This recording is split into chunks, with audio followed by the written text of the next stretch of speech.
बच्चों, गणित शिक्षण में हम आपको अभाज्य संख्याओं के बारे में बताएंगे। अभाज्य संख्याएं क्या होती है? संख्याएं बहुत सी प्रकार की होती है, पहले पढ़ा होगा। प्राकृत संख्याएं, पूर्ण संख्याएं, पूर्णांक, परिमेय संख्याएं। अब हम आपको अभाज्य संख्याओं के बारे में जानकारी देंगे। अभाज्य संख्याएं क्या होती है? अभाज्य संख्याओं के बारे में बहुत सारे प्रश्न आते हैं। इस प्रकार का प्रश्न भी आता है कि 1 से 100 तक की कुल अभाज्य संख्याएं कितनी होती है, वो हम बताएंगे। अभाज्य संख्याएं कैसे 100 तक की हम निकाल सकते हैं, आपको हम बहुत ही अच्छे तरीके से हम आपको बताएंगे। अभाज्य संख्याओं के बारे में देख लें पहले कि अभाज्य संख्याएं क्या है। अभाज्य संख्याएं वे संख्याएं होती है जिनके सिर्फ 2 ही गुणनखंड होते हैं, यानी कि सिर्फ 2 संख्याओं से वो संख्याएं विभाज्य होती है, उन्हें अभाज्य संख्याएं कहते हैं। वैसे हम सुनने में तो आता है कि अभाज्य का मतलब किसी से भाग नहीं जाए, तो 1 का भाग तो सभी में जाता है और स्वयं संख्या होती है उसका भाग भी सभी में चला जाता है। तो 2 गुणनखंड सभी संख्याओं के होते हैं, सिर्फ एक संख्या ऐसी है जिसका 1 गुणनखंड होता है। तो इस 1 को न तो भाज्य संख्या में लिया गया और न ही अभाज्य संख्या में लिया गया है। इसलिए सभी संख्याएं जो है, सभी संख्याओं के 2 गुणनखंड होते हैं। अगर किस संख्याओं के 2 से अधिक गुणनखंड होते हैं तो वो भाज्य संख्याएं होती है, और जिसके 2 गुणनखंड होते सिर्फ वो अभाज्य संख्याएं होती है। जैसे हम 5 को लेते हैं तो 5 के सिर्फ 5 में सिर्फ 1 का भाग जाता है और 5 का भाग जाता है, यानी कि ये 5 जो है 1 वो 5 से विभाज्य है। इसके 2 ही गुणनखंड हैं, 1 और 5। इसी प्रकार हम 4 को लेते हैं तो 4 में 1 का भाग चला जाएगा, 2 का भाग चला जाएगा और 4 का भाग भी चला जाएगा। इस प्रकार ये 4 के 3 गुणनखंड हो गए। तो ये 4 के 3 गुणनखंड होने से 4 संख्या जो ये अभाज्य नहीं है। तो अब हम अभाज्य संख्याएं कैसे ज्ञात करें, किस प्रकार संख्या निकालें, इसके बारे में हम आपको एक तरकीब बताते हैं। अपनी कॉपी पर 2 खंड बना लें, बीच में से बताता हूँ मैं आपको। देखिए अभी इसमें अपनी कॉपी में 2 खंड बना लें। इस प्रकार के ये यहाँ बना रखे मैंने, ये 2 खंड विषम संख्या और सम संख्या, और प्रत्येक खंड में 5-5 कॉलम बना लें। ये 1 कॉलम, ये दूसरा कॉलम, तीसरा कॉलम, 4 और 5। पूरा सम संख्या में भी 5 कॉलम है। और इसको आगे तक बना लें 10 तक।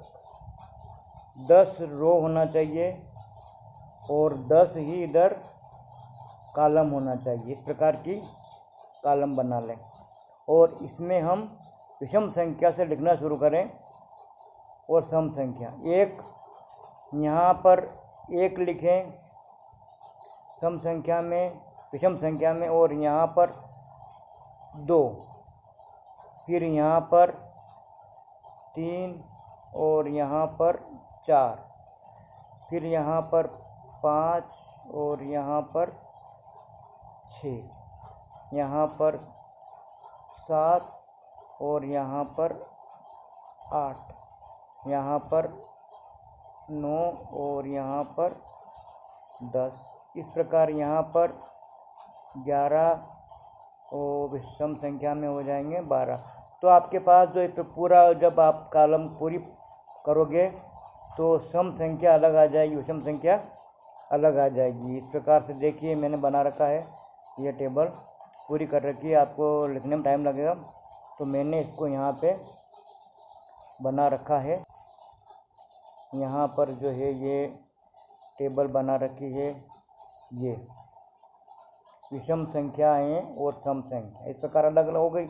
ये 1 इधर, 2 इधर, 3 इधर, 4 इधर, 5 इधर हो गई। अब इस प्रकार से लिखने के बाद विषम संख्याएं इधर आ गई, 1, 3, 5, 9, 99 तक। इसमें 1, 2 इधर आ गया, 3 4 इधर आ गए, तो ये सम संख्या हो गई, विषम संख्या हो गई। अब सम संख्याओं में सिर्फ 2 ही अभाज्य संख्याएं है, बाकी सभी संख्याएं जो है वो 2 संख्या जो अभाज्य है, बाकी सभी संख्याएं भाज्य है, क्योंकि इनमें 2 का भाग चला जाता है, इनमें 2 का भाग चला, सभी संख्याओं में 2 का भाग चला जाता है।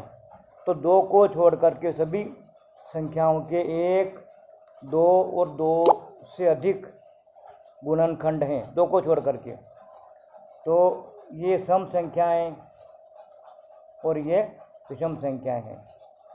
तो केवल 2 इसमें अभाज्य संख्या, इस ग्रुप में 2 संख्याएं अभाज्य है। तो हम देखें अब इसको क्रॉस पद्धति से हम पता लगाएंगे कि किस प्रकार से हम जो है संख्याओं को हम ये करें। देखिए अब यहाँ पर ये विषम संख्याएं हैं और ये सम संख्याएं हैं। अब सम संख्या में सिर्फ 2 जो है, इस 2 को गोला बना लें अपन, ये 2 को अपन ने यहाँ गोला बना दिया। 2 संख्या जो ये सम संख्या में 2 संख्या जो है वो अभाज्य है, बाकी सारी संख्याएं जो है वो अभाज्य है। तो हम इसको पूरे को काट दें, ये सभी संख्याएं भाज्य है, इनको अपने को इनमें देखने नहीं कि संख्या भाज्य कौन सी होगी। अब हमको क्या करना है कि जो विषम संख्याएं बची है ये वाली, इन्हीं में ढूंढना है कि कौन सी संख्या अभाज्य है। सम संख्याओं में तो सब काट दिए अपन ने, यहाँ पर ये अपन ने भी काट दी। इस प्रकार से ये एक बार और देख लें, सम संख्याओं में अपन सब इसको काट देते हैं।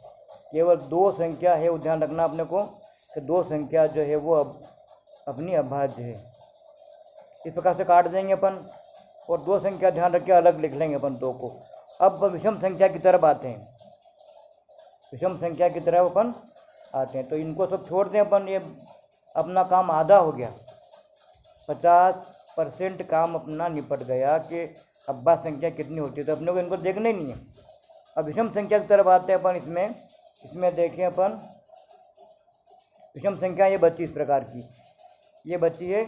अब इनमें अपन को क्या करना है कि जो संख्याएं 2 से भाज्य अपन ने देख ली, अब कौन सी संख्याएं 3 से भाज्य है वो हम देखेंगे। इसके पहले अपन एक काम और करें कि ये 5 से भाज्य संख्या हैं, ये पूरी लाइन में आ रही है। 5 से भाज्य संख्या जो ये 5 को छोड़ करके ये संख्याएं 5 से भाज्य 15, भाज्य 25, ये पूरी लाइन अपन काट दें। ये 5 को छोड़ करके ये संख्याएं भी भाज्य, ये भी अभाज्य नहीं है, तो ये भी अपन हटा दें।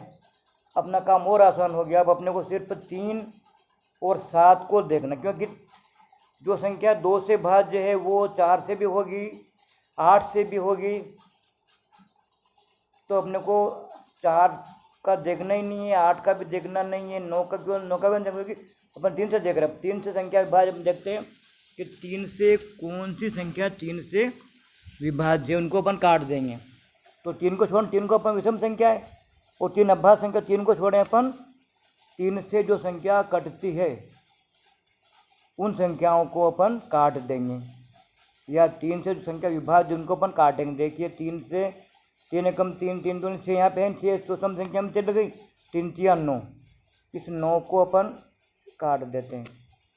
3 चौक 12 उधर चली गई, 3 5 15 कट गया, 3 6 18 वो भी नहीं है, और 21, 3 7 तो 21 अपन ने काट दिया। 3 8 24 उधर चला गया, 3 9 27 अपन यहाँ पे ये काट देते हैं। 3 8 3 9 27, तो 3 9 30 उधर चल गया। इसके बाद अगली संख्या है 33। इसको अपन, इनको जोड़ लो अपन, 3 और 3 6, जो 6 आएंगे या 9 आएंगे या 12 आएंगे, 3 के पारा में संख्या जो 3 एकम 3, 3 वो संख्या अपन काटते जाएंगे। तो 3 ने 3 6 हो रहे, 3 और 3 दोनों संख्या जोड़े अपन, 3 और 3 6, ये 3 से विभाज्य है। 3 और 7 10, ये विभाज्य 3 9 12, 12 3 से विभाज्य, तो अपन ये भी काट देंगे, 3 से विभाज्य। 4 और 1 5, 4 ने 3 7, 7 और 4 11, 9 ने 4 13, 5 और 1 6, 51 में 5 और 1 6 हो रहे हैं, तो 6 3 से विभाज्य, तो अपन इसको भी अपन काट देंगे। 5 और 3 8, 7 और 5 12, ये भी 3 से विभाज्य है। 9 और 5 14, ये नहीं है। 6 और 1 7, ये भी नहीं है। 6 और 3 9, 63 जो है ये 3 से विभाज्य है। 6 और 7 13, ये विभाज्य नहीं है। 9 और 6 15, ये 3 से विभाज्य हो जाएगी। 7 और 1 8, 7 और 3 10, 7 7 14, 9 ने 7 16, ये भी विभाज्य नहीं है। 8 और 1 9, ये 81 3 से विभाज्य है। 8 और 3 11, 8 और 7 15, ये 3 से विभाज्य है। 9 ने 8 17, ये विभाज्य नहीं है। 9 ने 1 10, ये विभाज्य नहीं 3 से। 9 ने 3 12, ये 3 से विभाज्य है। और 9 ने 7 16, ये नहीं। 9 ने 18, ये 3 से विभाज्य है। तो अपन ने 3 से विभाज्य संख्या काट दी। जो संख्या 3 से विभाज्य थी, अपन ने यहाँ पर इनको क्रॉस कर दिया। अब 7 से विभाज्य देखते अपन, कौन कौन सी संख्या 7 से विभाज्य है। 7 तो बस छोड़ना, अब 7 के बाद देखें। 7 एकम 7, 7 दूनी 14, यहाँ पे नहीं है। 7 से 21 कट गए। 7 से 28 भी नहीं है। 7 पंच 35 भी कट गए। 7 से 42 भी नहीं है। 7 49, ये 49 जो है 7 से विभाज्य है। ये संख्या भाज्य है, इसको अपन काट देते हैं। 7 8 56 भी नहीं है। 7 9 63 भी कट गए। और 7 9 70 भी इसमें नहीं है। 70 के बाद आएगा 77। 77 जो है वो 7 से विभाज्य को काट देंगे। 77 के बाद 7 और गिनने अपन, 78 79 80 81 82 83 84, 84 यहाँ पे नहीं है। के बाद 7 और गिन लें, 85 86 87 88 89 90 और 91, ये 91 7 से विभाज्य है। अब 91 7 और गिन लें, 91 के बाद 92 93 94 95 96 98, यहाँ पे है ही नहीं, सब कट गए। अब जो संख्या बची है अपनी, जिनके ऊपर क्रॉस नहीं हुआ है, वो सभी संख्याएं अभाज्य है। केवल एक को अपने को नहीं गिनना है। एक की जगह अपन यहाँ पे 2 लिख सकते हैं। 2 उधर था, तो जो बची हुई संख्याएं यहाँ पर बची हुई सभी अपन एक जगह उतार लेना उनको। वो संख्याएं 1 से 100 तक की अभाज्य हैं। देखो ये 2 तो अपन दो गिन लें, 2 3 5 7 11 13 17 19 23 29 31 37 41 43 47 53 59 61 67 71 73 79 83 और 97, ये कुल संख्याएं 25, इस प्रकार की 25 संख्याएं जो हैं वो अभाज्य संख्याएं आ गई है अपनी। तो इनको अपन इस प्रकार से करके कापी में करके हम अभाज्य संख्याएं अपन छांट सकते हैं, वो याद रख सकते हैं ये अभाज्य संख्याएं। अभाज्य संख्याओं के बारे में और आपको जानकारी दे दें। अभी अपन देखा कुछ अभाज्य संख्या इस प्रकार अपन निकाल लीजिए। संख्याएं जो है ये देख लो, 25 संख्याएं हैं, 2 3 5 7 इस प्रकार की। अब इन संख्याओं में कुछ विशेषता होती है, जैसे कुछ संख्याएं क्रमागत है, कुछ अभाज्य संख्याएं क्रमागत है। जैसे ये 2 और 3, 2 अभाज्य संख्याएं और 3 भी अभाज्य संख्याएं हैं। ये 2 और 3 ये क्रमागत अभाज्य संख्याएं, इनमें एक भी बीच में एक भी अंतर नहीं है। इनकी विशेषता है, ये परीक्षा में या हमें जानकारी रखना चाहिए इनकी अभाज्य संख्याओं के बारे में, क्या विशेषता है इनकी। और अब आगे देखें अपन इसमें क्रमागत संख्याओं की एक अंतर वाली अभाज्य संख्याएं, जिनके बीच में एक अंतर होता है। जैसे ये है 5 और 7, 5 और 7 में 6 एक अंतर है। 11 और 13, इसमें भी एक का अंतर है। इसी प्रकार 17 व 19, 29 और 31,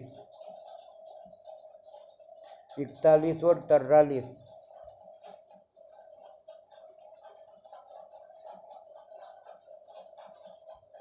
ये 41 और 43। इसी प्रकार 71 और 73, इनमें एक का अंतर वाली संख्या है। इस प्रकार कुछ याद रखने वाली महत्वपूर्ण बातें हैं कि कुछ संख्याएं अभाज्य बहुत ही लगातार क्रमागत अभाज्य संख्याएं इस प्रकार की है।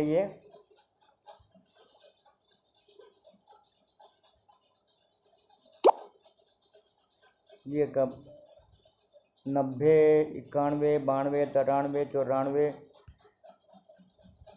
95, 96 तक 90 से लगा करके 90, 91, 92, 93, 94, 95, 96 ये सभी संख्याएं भाज्य संख्याएं हैं। लगातार भाज्य संख्याएं जो है इतनी पूरी 100 तक में कहीं नहीं मिलेगी। जो ये 90 से लगा करके यहाँ तक ये भाज्य संख्याएं हैं। तो ये जानकारी आपको कैसी लगी? गणित शिक्षण में आपको किस प्रकार अभाज्य संख्या के बारे में जानकारी मिले, ये वीडियो आप देखें और इस प्रकार की वीडियो हम आपको और भी सेंड करते रहेंगे और अभाज्य संख्याओं के बारे में प्रश्न पूछते रहेंगे। तो ध्यान रखना 1 से 100 तक की कुल अभाज्य संख्याएं कितनी है, कितनी संख्याएं क्रमागत अभाज्य संख्याएं हैं, कितनी संख्याएं में एकांतर वाली अभाज्य संख्याएं, कितनी भाज्य संख्याएं हैं जो लगातार हैं, ये सब आपको ध्यान रखना है। ठीक है, बहुत बहुत धन्यवाद। आगे देखते रहें, वीडियो देखते रहें।